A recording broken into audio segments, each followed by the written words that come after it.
ഏറ്റവും top option ആണ് കേട്ടോ. അതും ഡീസലാണ്. അത്യാവശ്യം 10-20 മൈലേജ്. ഞാൻ ഓടിച്ചു പോരുമ്പോ 23 മൈലേജ് കാണുന്നുണ്ട്. ലോങ് ഡ്രൈവ് ആണെങ്കിൽ ഏകദേശം 20 പുറത്ത് വരും മൈലേജ്. ഇത് മോഡൽ എത്രയാണ്? 2019 മോഡൽ കൂടിയ വണ്ടി. ഫുൾ ഓപ്ഷൻ വണ്ടി. ടൈറ്റാനിയം ഫുൾ ഓപ്ഷൻ വണ്ടി. ഓക്കെ. എത്ര ഓടിയിട്ടുണ്ട് വണ്ടി? ഇത് 82,000 ഓടിയിട്ടുണ്ട്. റീപ്ലേസ് ഒരു റീപ്ലേസും ഇല്ല. സിംഗിൾ ഓണർഷിപ്പ് വണ്ടിയാണ്. കമ്പനി സർവീസ് നമുക്ക് ഓലോട് പറഞ്ഞാൽ ഇതിന്റെ സർവീസ് എനിക്ക് കിട്ടിയിട്ടില്ല. അപ്പൊ അവര് പറഞ്ഞത് കമ്പനി നടത്തത് ഫുൾ പക്ക ക്ലീൻ സർവീസ് ആണ് തന്നെ.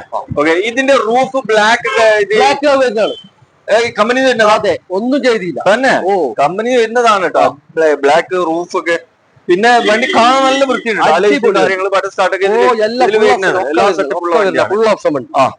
ഇത് എത്ര കൊടുക്കാം? ഇത് ഞാൻ 740 ചോദിക്കുന്നത്. കോലമ്പളാണ് കൊടുക്കുക. കുറച്ചു